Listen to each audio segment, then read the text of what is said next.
Hello. Welcome to the Learn English Lab. Today's podcast is IELTS Listening, How to Catch Plural, Dates and Numbers. It's great to be here. We're going to be doing some serious forensic analysis today, I think. I have to admit, when I first saw the topic for this deep dive, I had a bit of a moment of pause. I looked at the title, plurals, dates, numbers, and I thought, yeah, he thought we were going back to basics. Exactly. Are we going back to kindergarten here? Our listeners, they're smart. They're aiming for really high band scores. I figured we'd be, dissecting complex academic vocabulary or maybe decoding those really heavy regional accents. Yeah. So spending an hour on how to hear the number 3 or, the letter S just felt a bit counterintuitive. And that's a reaction I get all the time. It is, without a doubt, the single biggest trap in the entire IELTS universe. The biggest trap. I call it the competence paradox. You assume that because a concept is simple, like, counting to 10 or naming the days of the week, that actually doing it under exam conditions is going to be effortless. Right. I know this already. But the data, all the evidence, it shows the exact opposite. These so-called basics are actually the silent killers of high scores. The silent killers. Yeah. That's a pretty heavy label for a humble little plural ends. It sounds dramatic, but it's accurate. Think about the mechanics of the IELTS listening test for a second. It's a binary system. Meaning it's either right or wrong. 100% correct, or you get 0. There is absolutely no partial credit. So if the answer key says 25th of August, and you write down August, or even 25 August, without the specific formatting, well, that's it. You get nothing. You get nothing. If you write student, when the speaker, maybe not so clearly, said students, you don't get half a point for understanding the main idea of the lecture. You get 0. So the real tragedy here is that a student could perfectly understand let's say, a complex lecture on molecular biology. They could follow the entire argument. The whole thing. But because they missed one tiny, almost inaudible les sound at the end of a word, they lose the mark. That is the absolute crux of the issue. And that's what makes it so incredibly frustrating for test takers. It's not an intelligence failure. It's a precision failure. A precision failure. I like that. And when you're aiming for a band 7, 8, or 9, you just cannot afford to bleed points on the basics. You need those points in the bank. They're your buffer against the genuinely difficult questions that are coming later on. So this isn't really about grammar then? Not in the old textbook sense. Not at all. We are not conjugating verbs today. We are building a survival kit for your ears. We're teaching you how to be a sound detective. A sound detective. Forensic listening. So we're not just listening for the general meaning. We're listening for the evidence. Spot on. That's a perfect way to frame it. We're going to break down the 3 specific zones where these errors happen: plurals, dates, and numbers. We need to understand why our brain misses them. And then I'm going to give you specific, really actionable tools to catch them. Even when the speaker is talking fast. Even when they're mumbling. Even when they're talking at 150 words per minute and there's background noise. All right, I'm sold. Let's do it. Let's step into the arena. Before we get to the specific sounds themselves, I think we need to map the battlefield. How does the IELTS listening test actually, weaponize these simple concepts against us? That's a great place to start.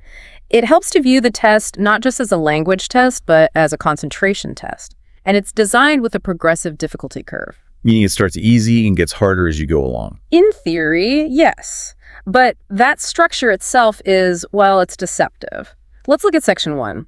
This is almost always a conversation between 2 people in a very normal social context. It's transactional. Right. So like calling to book a hotel room or maybe signing up for a gym membership, something like that. Indeed. I'd like to reserve a table, or I need to report a lost wallet. Now, because it's transactional, think about the kind of information that's being exchanged. It's all data. It's very data heavy. Names, times, prices, phone numbers, addresses, dates, credit card numbers. This means that section 1, which feels the friendliest and the easiest, is actually where they hit you with the most numbers and dates. It has the highest density of them. Absolutely. Wow, that's a dangerous combination. Yeah. Because you relax. The language is simple. Hi, how are you? But you're actually walking straight into a minefield of data points. You have just hit the nail on the head. If you zone out for even a second because you think, this is just a chat, you will miss the appointment time and you lose the point. Immediately. And then it just moves on. It just moves on. Then you get to section 2. That's a monologue in a social context. Think of a tour guide giving information, or maybe a radio announcement about a local event. Oh, a monologue seems easier in some ways. You don't have to track 2 different voices ping-ponging back and forth. That's true, it's one voice. But the trap there is something I call the self-correction. The speaker will give you a piece of information and then change it. Oh, right. They might say, we originally planned to open the new exhibition on the 5th of May, but due to some unforeseen delays, we're now going to be opening on the 7th. And your hand is already moving to write down 5th. Yes. So you have to hold that first piece of data in your head, then consciously discard it, and replace it with the second correct piece of information. It's a test of your short-term memory. And what about section 3? I hear that's the one people fear the most. Section 3 is often cited as the hardest section, even harder than the big academic lecture in section 4. And that's because it's a conversation in an educational context, usually with up to 4 people. 4 people at once. That sounds like chaos. It is auditory chaos. You might have a university tutor and 3 students all discussing a project deadline. One student says, so we're handing it in on Monday, and the other one says, no, I thought it was Tuesday. And then the tutor jumps in. And the tutor corrects them both and says, actually, the final submission date is Wednesday at noon, but then clarifies, but remember, your presentation is on Friday. You have to filter all of that noise, all the suggestions and corrections, to extract the single correct data point the question is asking for. Wow. And finally, section 4, the big academic monologue. The university lecture. Now, the language here is dense. It's abstract. It's complex. You'll hear numbers, of course, often as statistics, years, or research data. But the real challenge here is cognitive load. What do you mean by that? You're so busy trying to understand words like photosynthesis or geoengineering that your brain starts to treat a number as a low-priority detail. It just sort of slips past you because you're mentally exhausted from decoding the vocabulary. And hovering over all of these sections, all 4 of them, is the one rule that causes the most anxiety. The golden rule of stress. The one-chance rule. It is genuinely terrifying when you stop to think about it. In the real world, if I miss a number, I just say, sorry, could you say that again? But in the test.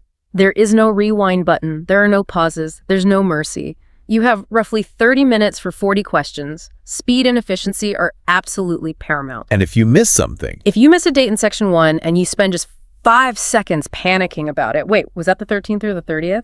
While you're panicking, the recording has kept on playing. Oh. You have now not only missed the first answer, but you've probably missed the answer to question 2 and maybe even question 3. It's a domino effect. So the real consequence of getting one of these little details wrong isn't just losing 1 point.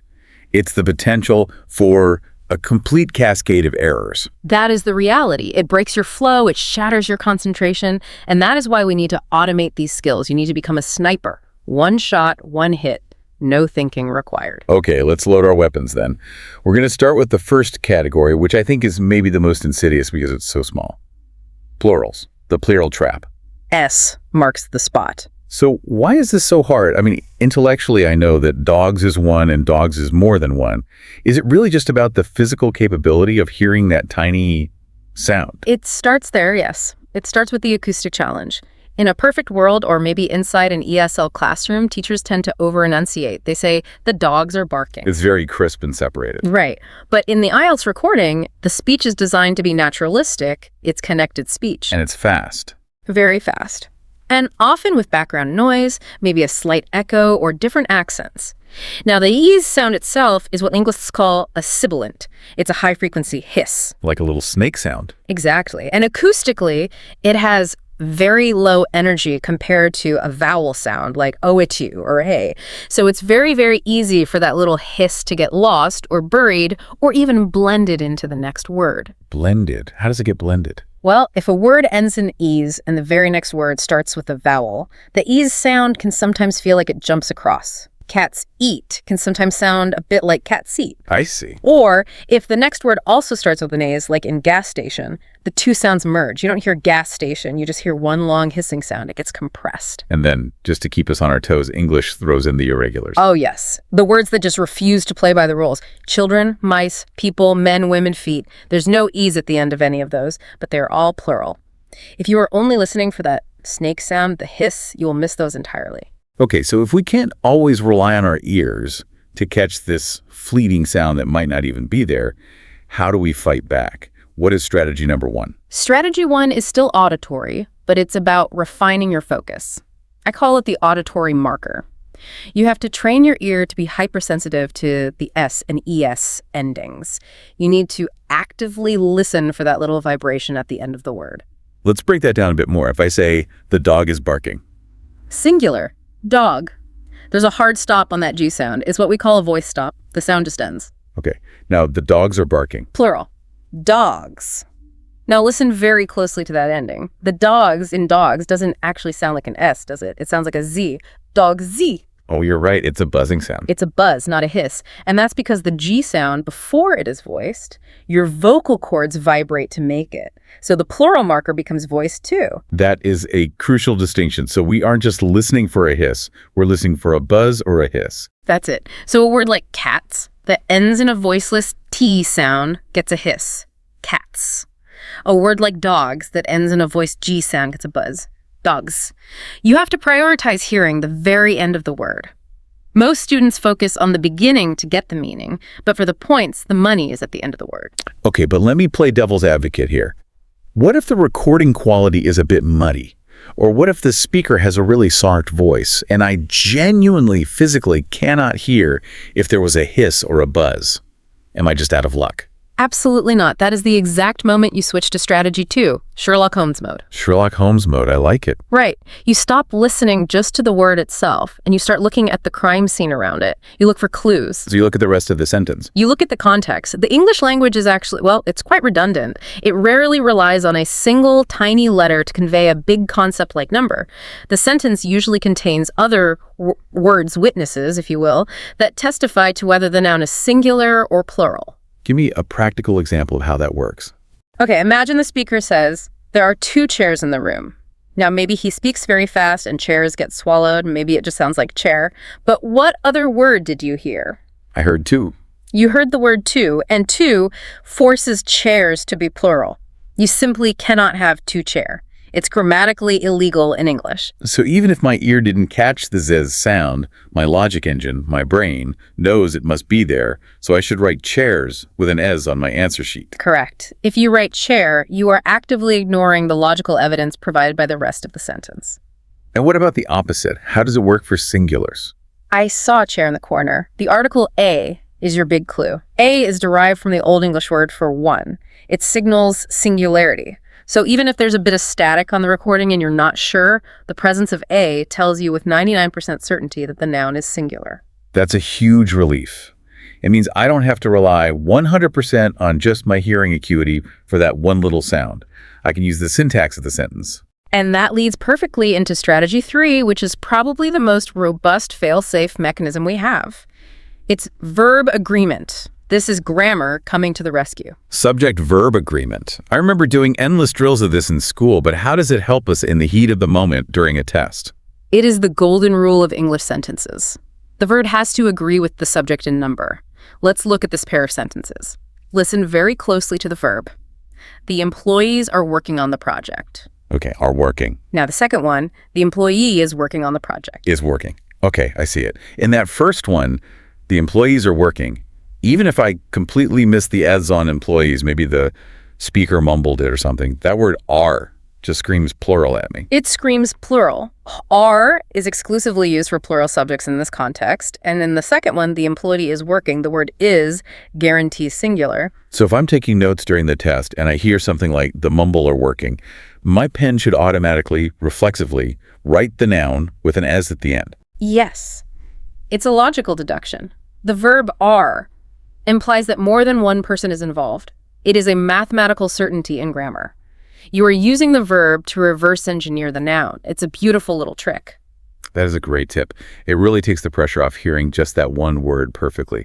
What else can we look for in the sentence? Well, strategy 4 involves listening for quantifiers. These are specific trigger words that indicate volume or quantity. You mean words like some or many?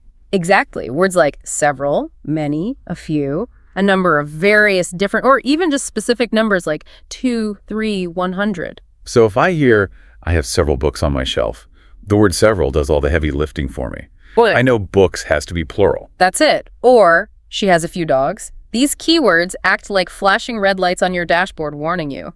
Plural coming up. Plural coming up. I love that. If you hear the word various, your pen should effectively be already writing the "es" before you even hear the noun that follows it. That's brilliant. It's like an early warning system. It allows you to anticipate the answer rather than just reacting to it a second too late. Should we try a quick interactive practice just to solidify this for everyone listening? Let's do it. I'll be the recording. Listen to the sentence, everyone. There are 3 students in the classroom. Okay, let's break that down in real time, as if we were in the exam. My ear is immediately searching for the noun. I hear students. I might hear that S at the end, which confirms it. That's strategy 1, the auditory marker. But what if you didn't? Even if I don't, I definitely heard the word 3. 3 is a quantifier meaning more than 1. That's strategy 4. Therefore, the answer I write on the paper must be students with an S. And don't forget the verb. I said there are. Bonus clue. That's strategy 3, verb agreement. Are is the plural verb. So we have a triple lock on the answer. We have the as sound, we have the quantifier 3, and we have the verb are. You basically can't miss it if you're using all 3 strategies at the same time. It's like a triangulation of the truth. Exactly. You're confirming the evidence from multiple sources. That makes it feel so much more manageable. It's not just one fragile little sound. It's a whole structure supporting the answer. And that's the goal, to move from just hearing to comprehending the structure of the information. All right, let's move on to the next section of our deep dive. We are navigating the calendar. Let's talk about dates. Dates. The formatting chaos. It really is chaos, isn't it? Uh-huh. I mean, I write the date one way, month, day, year. My friend in London writes it day, month, year. And my computer seems to want year, month, day. It feels like the world just can't make up its mind. It's the nature of global English, and the IELTS test fully embraces that variety. It has to. The IELTS is an international test, so it accepts all major varieties of English. And dates are incredibly frequent because they are the anchors of everything. Schedules, appointments, history lectures, deadlines. You cannot escape them. So what's the first strategy for wrestling these dates into submission? How do we handle that chaos? Strategy 1 is simple awareness. You have to know the enemy.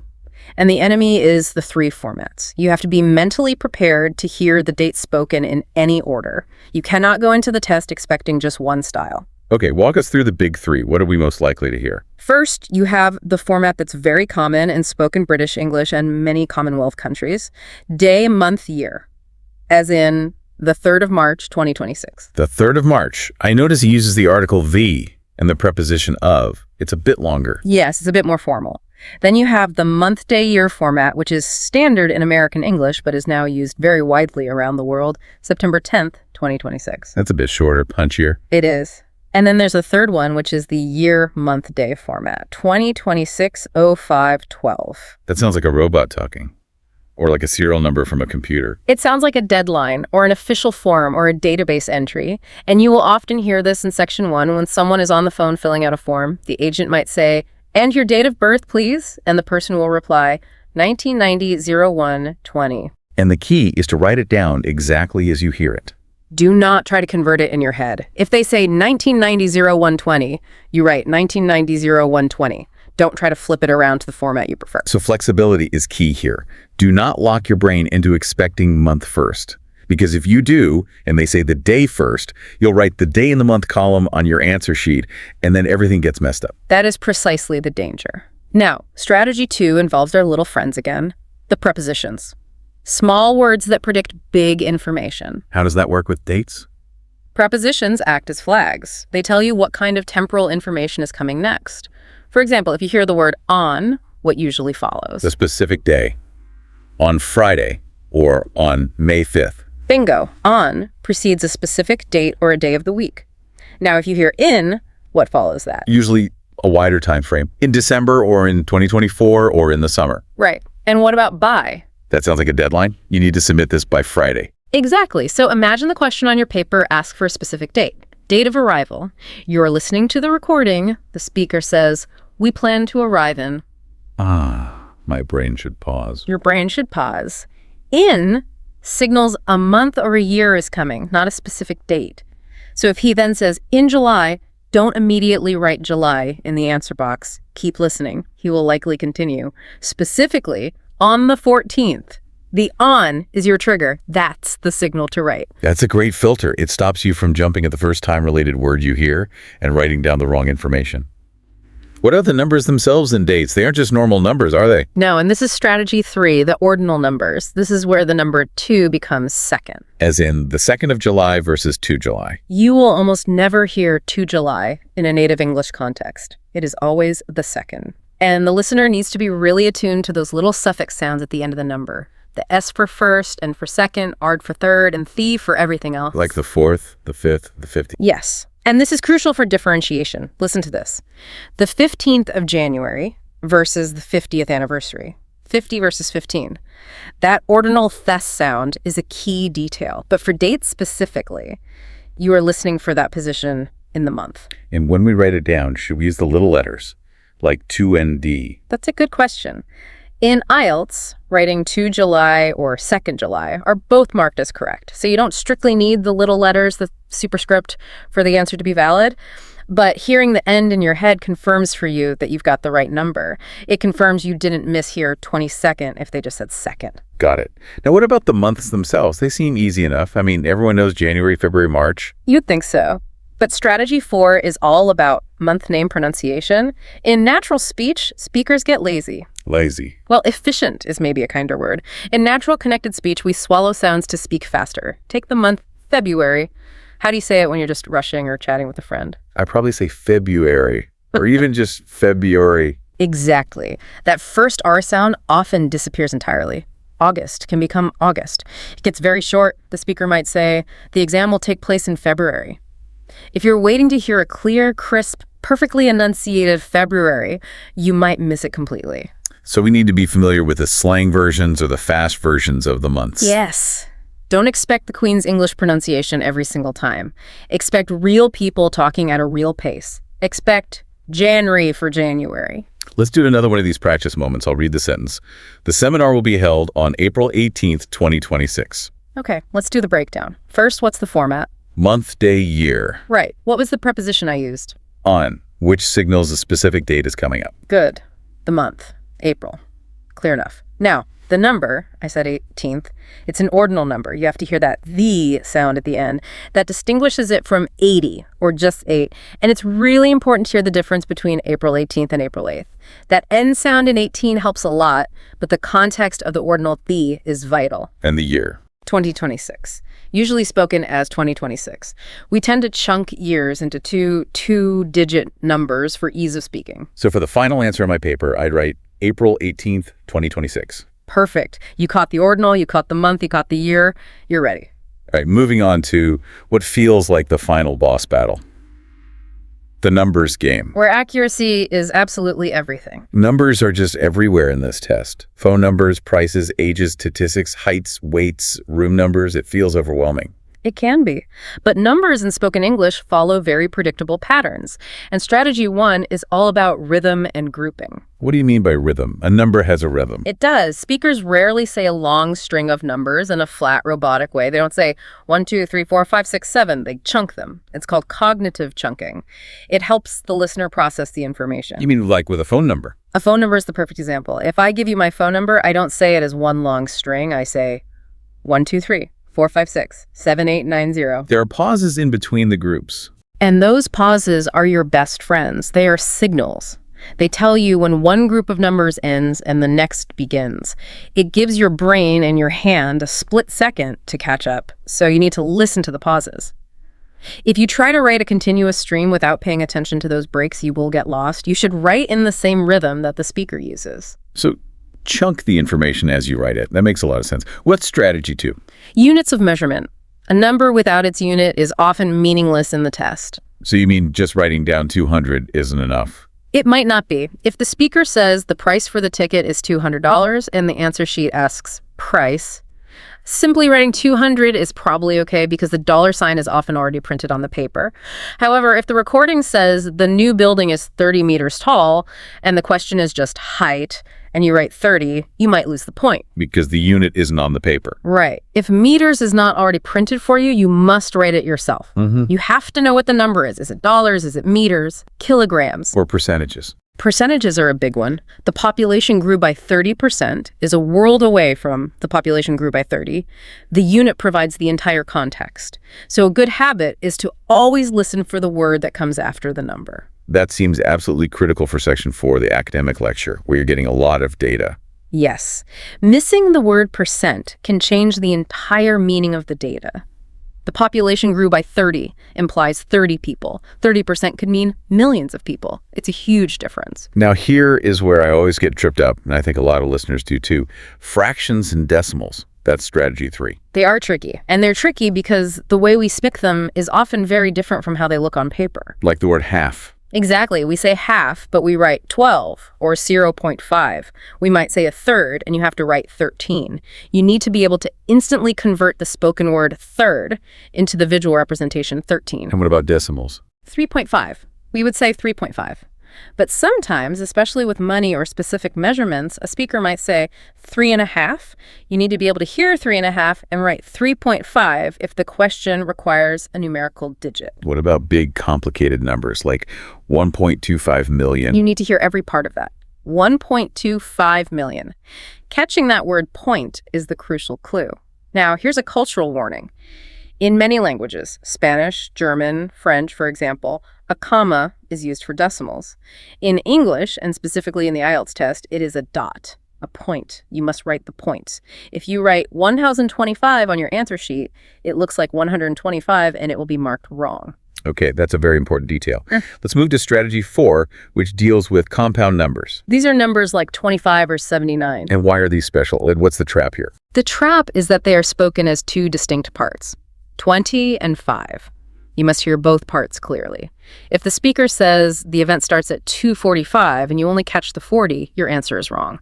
But the bigger, more common challenge here is the tie versus teen distinction. The classic nightmare, 13 versus 30, 15 versus 50. It is the single most common auditory error in the entire numbers section, 13 versus 30. They sound almost identical, especially on a bad recording or someone speaks quickly. They are similar, but the stress pattern is completely different, and this is the secret.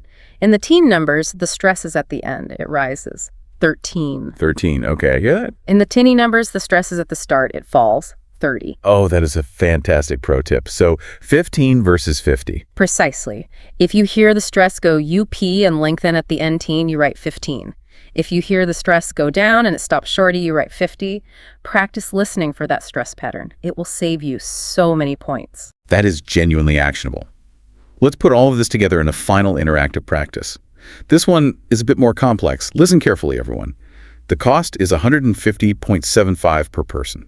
Ooh, a juicy one. Let's analyze that piece by piece. Okay, the first part was 150 pounds. Right, so first we have a unit, pounds.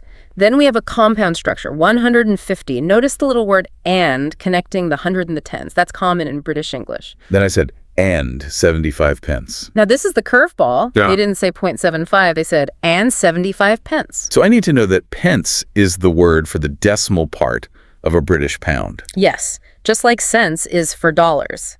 So you have to hear 75 pence and translate that in your head to 0.75 on the page. The full answer would be a 150.75. The speaker might combine strategies on you, a unit, a compound number, and a fractional part that is spoken as a separate currency unit. 150 pounds and 75 pence. That is so much longer and more complex to hear than just seeing 150.75 written down. Which is why you have to keep listening until the very end of the phrase. Don't stop writing after you hear the word pounds. There might be more information coming.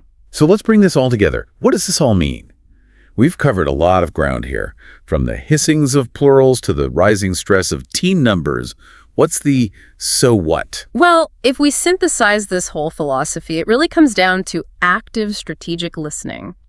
You aren't just a passive receiver of sound. You aren't just letting the words wash over you. You are hunting for specific clues. So for plurals, the final word is? Use the auditory markers, that S or Z sound.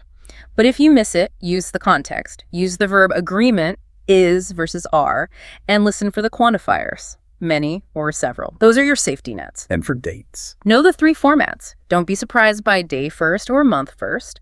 Listen for the prepositions on and in as your triggers, and train your ear to catch those ordinal numbers, the little teeth and end sounds. And finally, for numbers? Listen for the groupings and the rhythm. Always, always listen for the units. Is it dollars or meters? And be incredibly sharp on the distinct parts of decimals and compound numbers. And of course, focus on the stress pattern. 13 versus 30. It really feels like confident listening reduces anxiety. When you have a plan, you don't panic. That is the ultimate goal. That's it right there. When you know how to listen, you're not just hearing noise anymore, you're spotting patterns. You stop panicking about what if I miss it, because you know you have 3 different ways to catch it. And regular practice with these specific techniques will make it all automatic. I feel better already. It's not magic, it's just mechanics. That sums it up perfectly. It is a learnable skill. Here's a provocative thought to leave you all with. For the next week, next time you're listening to anything, the news on TV, a song on the radio, a conversation at a coffee shop, try to mentally isolate every single number and plural you hear. Turn the world into your practice lab. Don't just wait for the test materials. Listen to a pop song. How many times do they use a plural noun? Listen to the news report. Catch the date and the statistics. Make your brain hungry for these details in your everyday life. I love that. Use the real world to train for the exam. Well, that is all the time we have for this deep dive. Thank you so much for guiding us through this minefield of details. It was my pleasure. Happy listening. And to our listeners, if you found this helpful, please like, share, and subscribe to this YouTube channel. We'll see you in the next deep dive. Hello.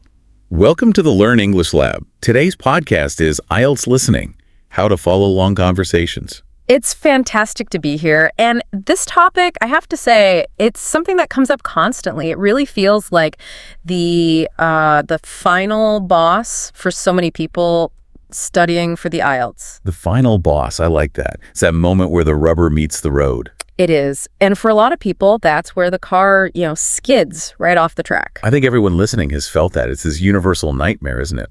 I want to just set the scene for a second, because that feeling of panic is so real, and we need to acknowledge it before we try to fix it. Absolutely. You know the feeling. You're listening to something in English, maybe a practice test, maybe you're just trying to watch a movie without subtitles. The first sentence hits you, and you think, okay, I got that. I'm a genius. English is solved. Right. A moment of triumph. A brief one. Yeah. Then the second sentence comes, and you're still kind of processing the first one, but you're hanging on. You're just about keeping up. You're treading water, but your head is still above the surface. Exactly. But then the third sentence arrives, and it's like the audio speed just doubled. Or you miss one word, or there's an accent you weren't expecting, and by the time your brain catches up, they're 3 sentences ahead of you. And you've completely lost the thread. You're gone. That's what we call the washover effect. It's a very, very specific type of cognitive failure. It feels like drowning. That's the only way I can describe it. The words just stop being language. They just become noise. They're just washing over you. Yeah. So why does that happen? Is it just that my vocabulary isn't big enough? That's what most people think, but it's rarely just about the number of words you know. What you're describing is a failure of something called working memory and managing cognitive load. Okay, break that down for us. Think of your brain like a computer with let's say, a very limited amount of RAM, or active memory. When you're listening in your native language, the process is almost completely automatic. It takes up, say, 1% of your RAM. You don't even think about it. Not at all. But in a second language, every single step is manual. You are actively decoding sounds, you're translating the meaning, you're holding the context of the last sentence in your head, and you're trying to predict what's coming next. All at the same time. So my brain's RAM is running at 99% capacity. Precisely. And the moment you hit a snag, a word you don't recognize, an unusual accent, a complex sentence structure, your brain just freezes for a microsecond to solve that one problem. It starts to buffer. Ah, the spinning wheel of death. That's a perfect analogy. But while your brain is buffering on sentence 2, the audio doesn't wait. It keeps going to sentence 3, sentence 4. Your buffer overflows, the system crashes, and you stop understanding anything at all. And in a high-stakes environment like the IELTS test, that crash is it's catastrophic. Because there's no pause button, there's no rewind. Okay, so that is the mission for this deep dive today. We're going to deconstruct that crash. We're not just going to say, listen harder. We're talking about stamina, we're talking about structure, and most importantly, we're talking about strategy. We need to upgrade that mental RAM so the system doesn't crash when the conversations get long. That's the goal. We want to help you shift from being a passive victim of the audio stream to becoming an active hunter of information. You stop letting the sound wash over you, and you start actively catching the specific details, the little nuggets of information that you actually need to answer the questions. I like that, an active hunter. Okay, so before we get into the hunting strategies, let's survey the battlefield. The IELTS listening test isn't just a bunch of random audio clips thrown together. It has a very specific architecture, doesn't it? It does, and honestly, understanding this architecture is the very first step to lowering your anxiety. If you know it's coming, you use less cognitive energy just worrying. The test is always divided into 4 distinct sections, and they get progressively more difficult. So walk us through them. Section 1 is always seen as the easy one, the warm-up. But I've heard that can be a really dangerous assumption to make. It's the warm-up, yes, but I call it the precision trap. Section 1 is always a social context, a conversation between 2 people. Think about everyday survival stuff. Booking a hotel room, renting a car, reporting a lost bag at an airport. The language is simple, the situation is familiar, but the requirement for absolute accuracy is brutal. This is where you're not just understanding, you're transcribing. Right. This is where you're writing down names, phone numbers, addresses, postcodes. Exactly. And this is where a lot of high-level learners actually lose silly marks. They relax because they think, oh, I understand this conversation perfectly. But then they misspell a street name, like Leicester, or they write down 13 when the speaker said 30. They weren't paying close attention to the syllable stress. So Section 1 isn't really testing your complex comprehension. Not at all. It's testing your ability to capture specific, tiny data points with 100% accuracy. Okay, so Lesson 1. Don't sleep on Section 1. What happens next in Section 2? Section 2 is a monologue. So just one person speaking. Usually in a social or general context, it might be a tour guide giving a welcome speech at a museum, or a radio host describing a local charity event. It's a continuous stream of information, but the vocabulary is still fairly standard, everyday language. Then we get to the second half of the test, Section 3 and Section 4. This is where, for most people, the wheels really fall off. What changes? The complexity just ramps up significantly. Section 3 is an educational or a training context, and the real killer feature here is the number of speakers. You can have up to 4 different people talking.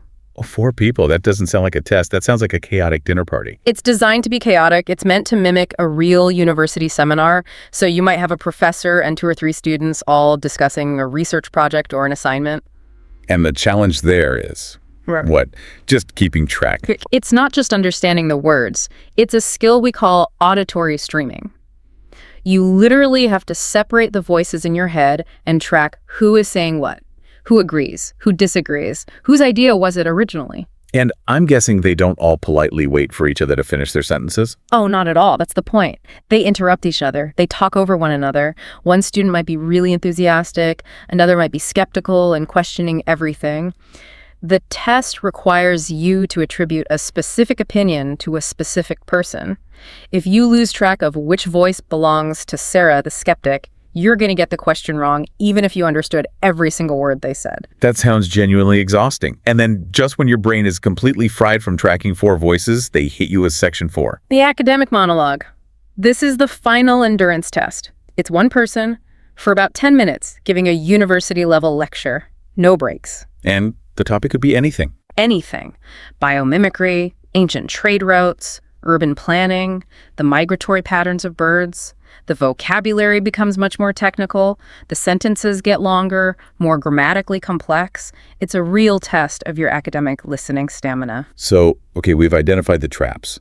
Section 3 is about the chaos of multiple voices. Section 4 is about the stamina needed for dense academic language. And all of this is happening under the shadow of the one-shot rule. That's the ultimate pressure cooker. You hear the recording one time and one time only. There is no second chance. And that psychological pressure, just knowing you can't rewind, it actually reduces your working memory even further because your brain is dedicating resources to being stressed. Which means we need strategies that work under pressure that are efficient. So let's move into what you call the pregame. I have a feeling a lot of people just sit down, put on the headphones, and passively wait for the audio to start.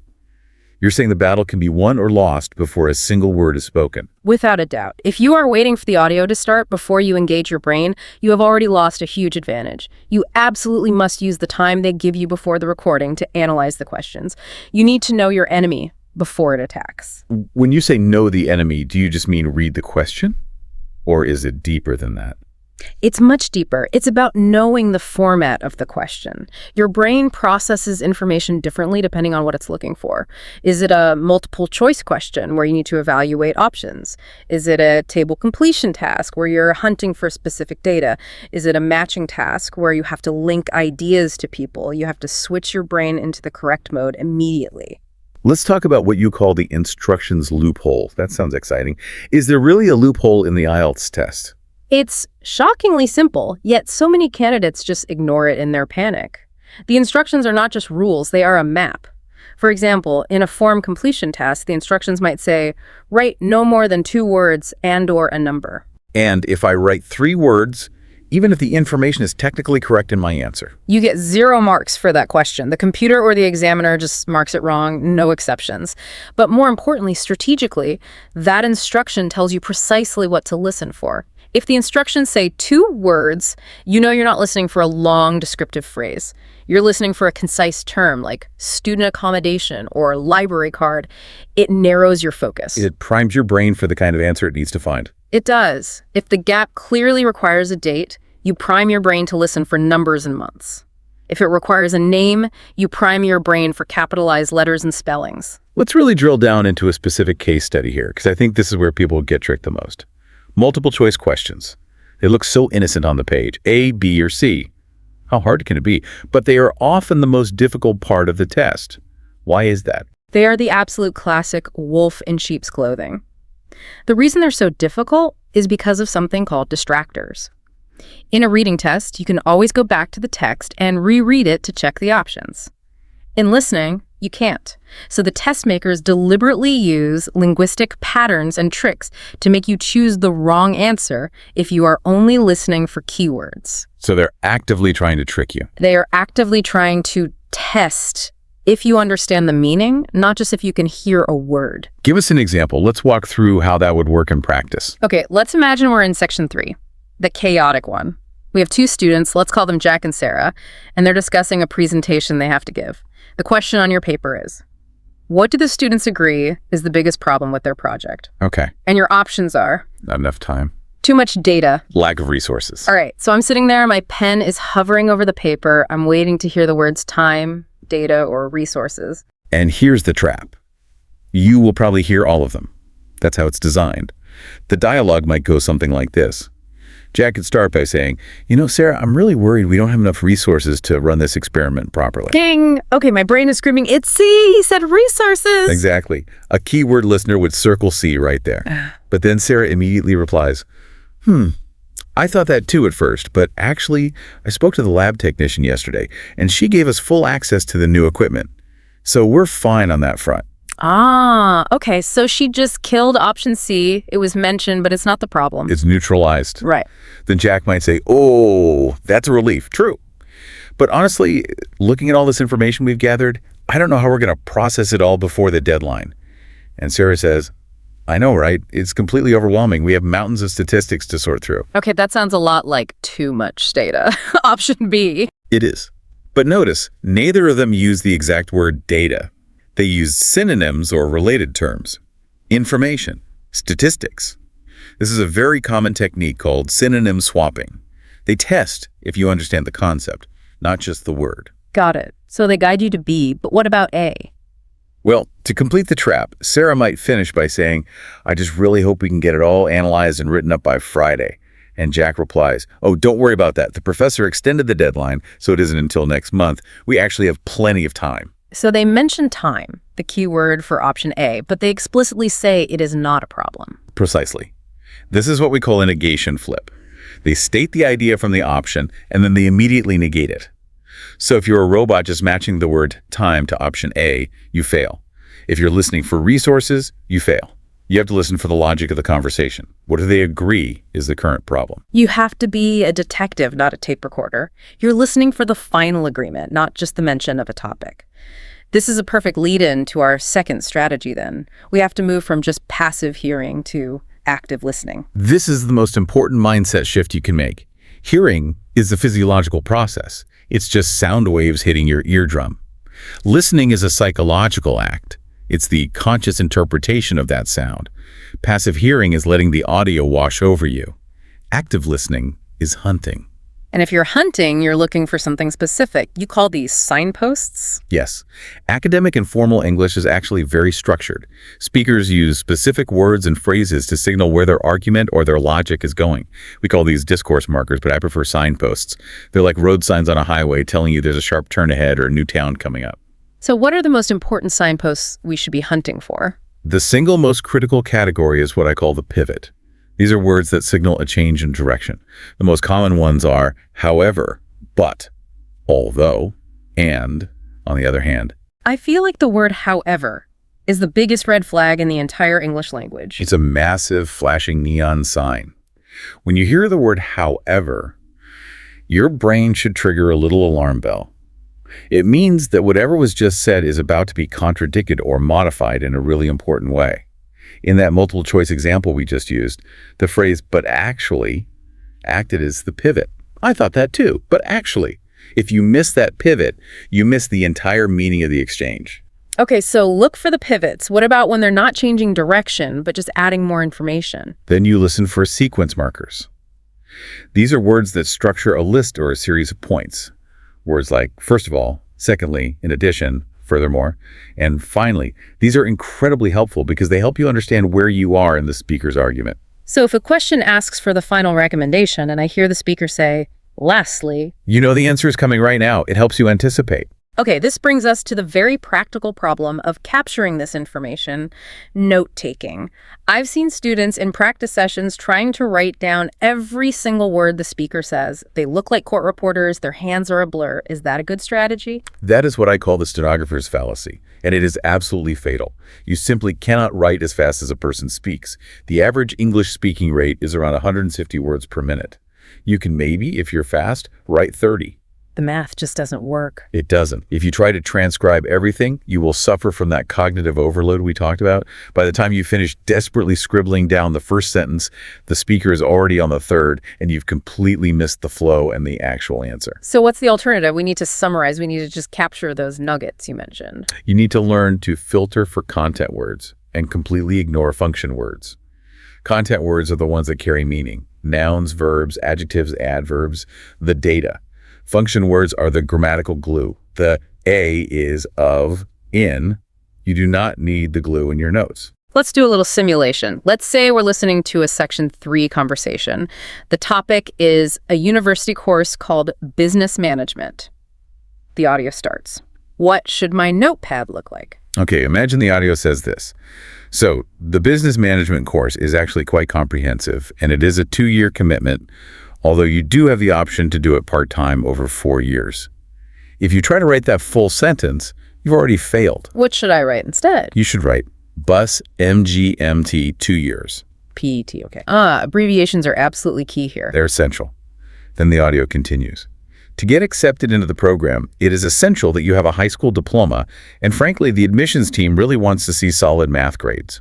What do you write? Something like Rec, HS Dip plus math. Perfect. You've stripped it down to the raw data. You've captured the nuggets. Think of it like you're sending a text message and you're being charged per letter. You want the maximum amount of meaning with the minimum number of characters.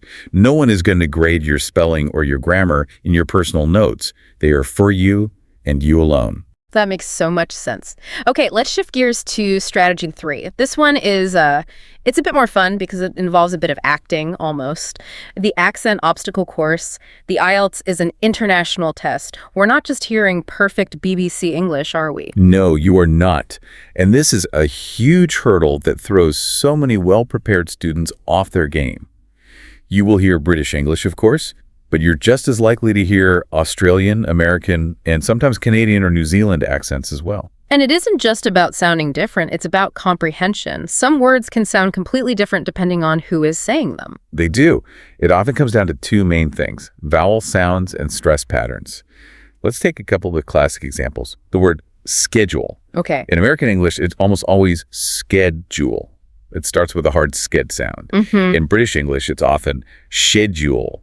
It starts with a soft she sound. And if my brain is primed and waiting to hear schedule, and instead I hear schedule, I might just freeze for a second. I might even think they're talking about a shed in a garden or something. And that split second of confusion is enough to cause that buffer crash we talked about. Another huge one is the word advertisement. Oh, that's a good one. An American speaker will say, advertisement. The stress is on the third syllable, fightize. A British or Australian speaker is more likely to say, advertise is fightment.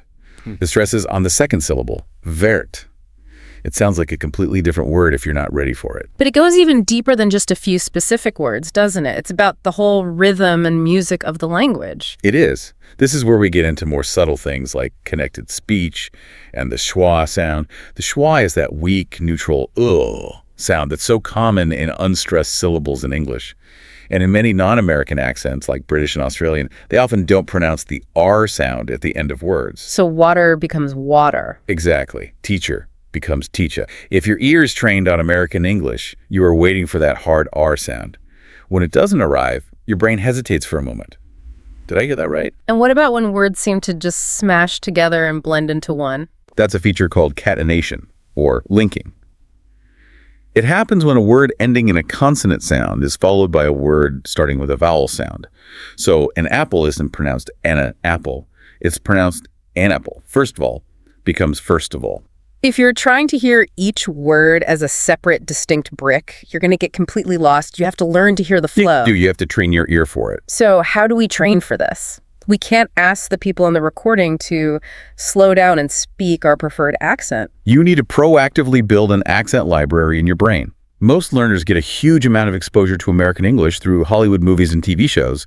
That's great, but it leaves them vulnerable. You have to diversify your input. What does that look like in practice?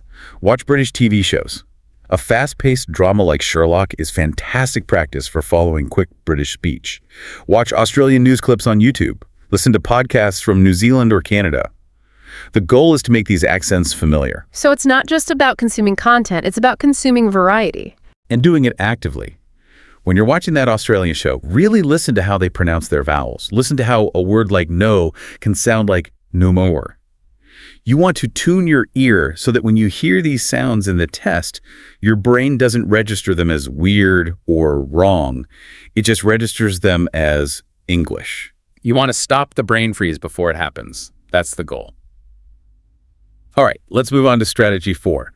This is about vocabulary, but it's very specific. It's for surviving section 4, the academic monologue.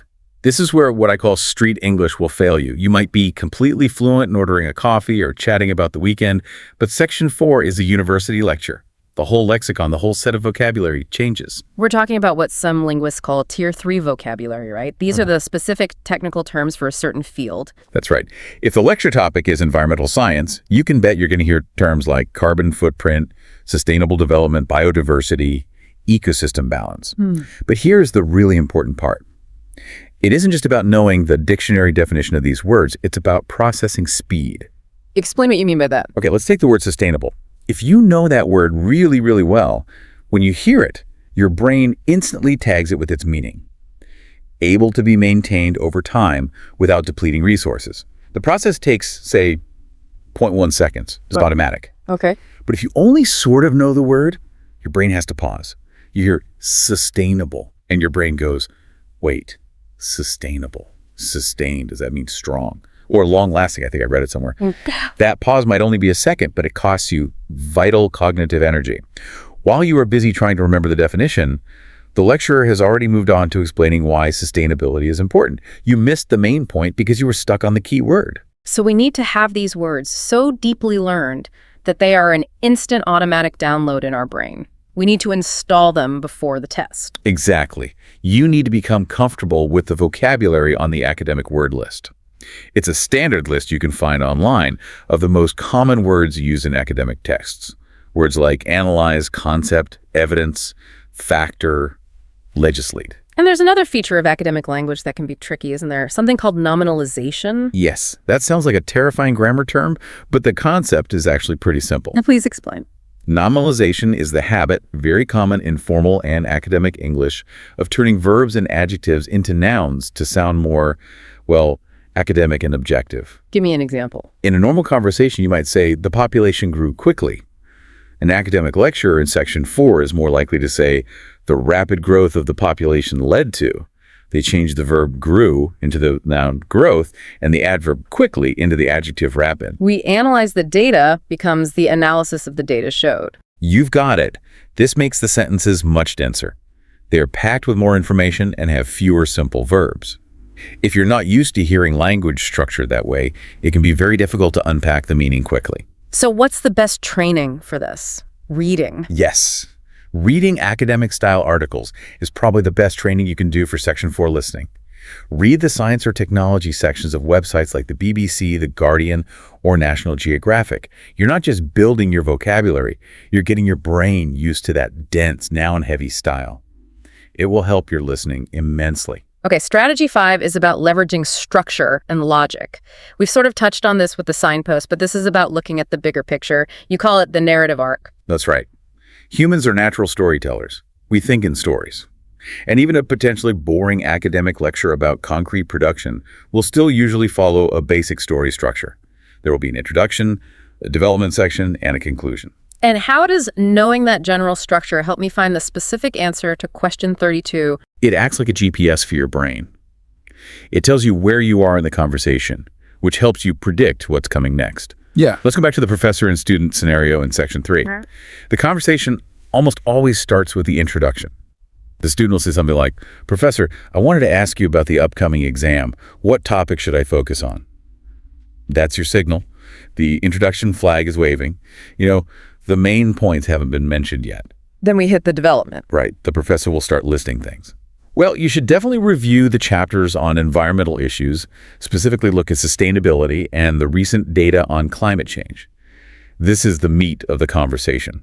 This is where the answers to the middle block of questions are almost certainly hiding. And then the conclusion. The professor will start to wrap it up. He'll say something like, "So, to sum up, if you cover those main areas, you should be fine." Oh, and as a final point, maybe just quickly check your notes on deforestation.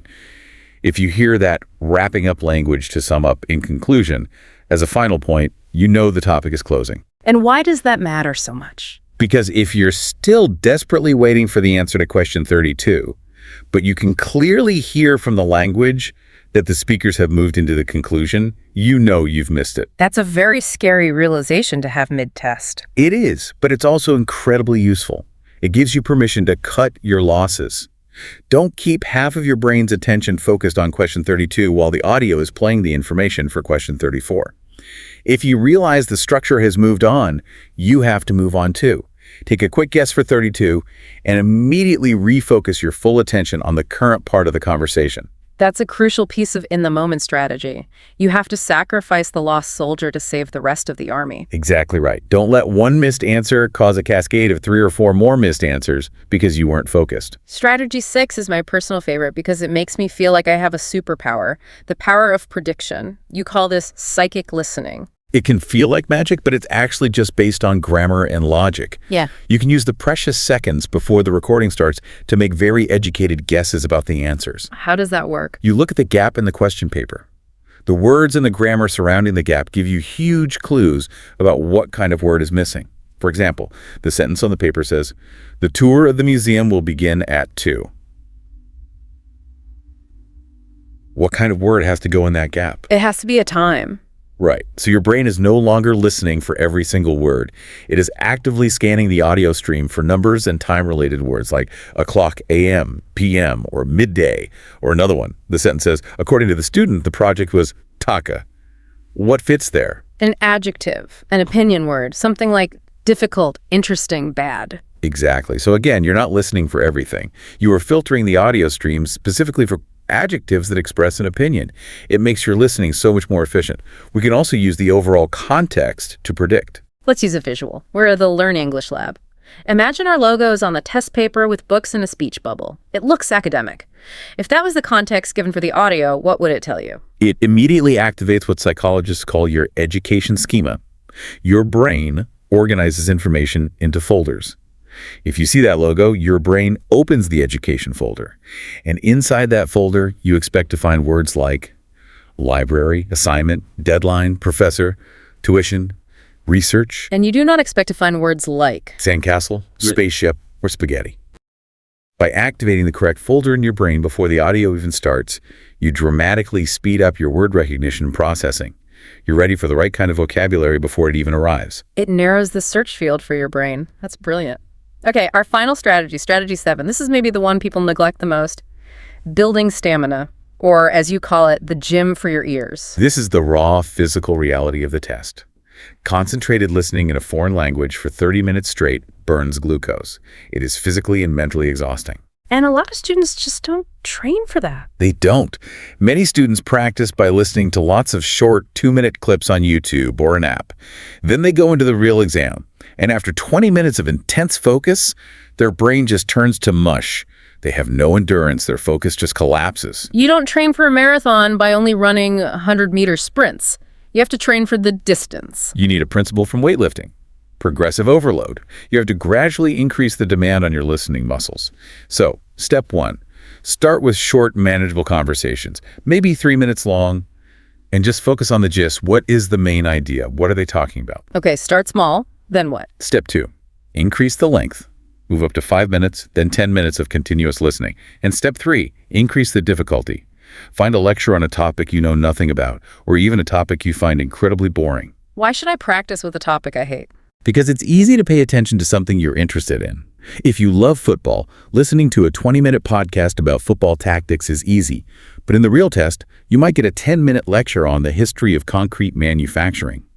You need to train your brain to maintain focus, even when the topic itself is not engaging you. That's a good point.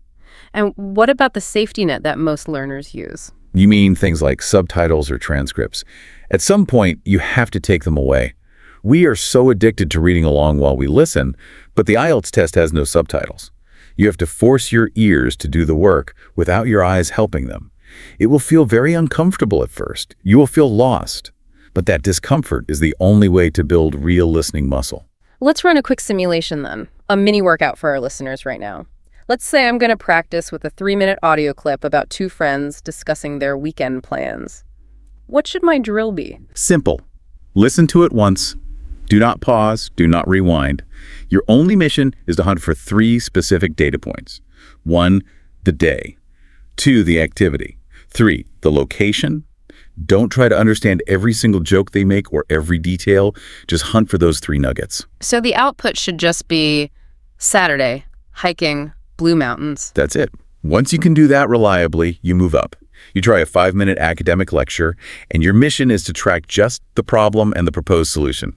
You're always listening with a purpose. It really is a workout, isn't it? It's not passive at all. It's a mental workout. And confidence comes from competence. You don't become confident by just hoping you get an easy test. You become confident by knowing that your brain has the training and the stamina to handle a hard one. So let's bring this all together. It's clear that the long conversation in the IELTS is intimidating. It's designed to be messy, fast, and full of traps. But it is absolutely conquerable. You have the strategic map now. You know the landscape from the precision needed in Section 1 to the chaos of Section 3. You know the importance of the pregame analyzing the questions to spot the distractors before they happen. You know you have to switch to active listening, hunting for those signposts, like however. You know you have to embrace the accent obstacle course, getting your ear used to the schwa and linked sounds. You're going to upgrade your academic vocabulary so it's instantly accessible. You're going to use the structure of the conversation to predict the flow, and you're going to hit the gym for your ears to build that crucial stamina. It's not magic. It's a system. It's a process. I love that. And when you walk into that exam room, the mindset is different. You won't be a passive listener, just waiting for this wave of sound to hit you. You'll be an active hunter with a plan, ready to catch the answers you need. That's the mindset, executing a plan. So here's my final thought for you to take away from this deep dive. We've talked a lot today about active listening as a strategy for a test. But think about how that same skill applies outside the exam hall, in your job, in your friendships, in your relationships. How often are we truly actively listening to the structure of what someone is saying, to the nuance, to the pivot words, versus how often are we just waiting for our turn to speak? That's a profound point. Maybe practicing for the IELTS test, this specific skill, can actually make you a better, more empathetic communicator in your everyday life. Something to think about. Listening really is a superpower in any language. Indeed it is. Thank you so much for diving deep with us today. Please like, share, and subscribe to this YouTube channel. See you next time. Bye for now.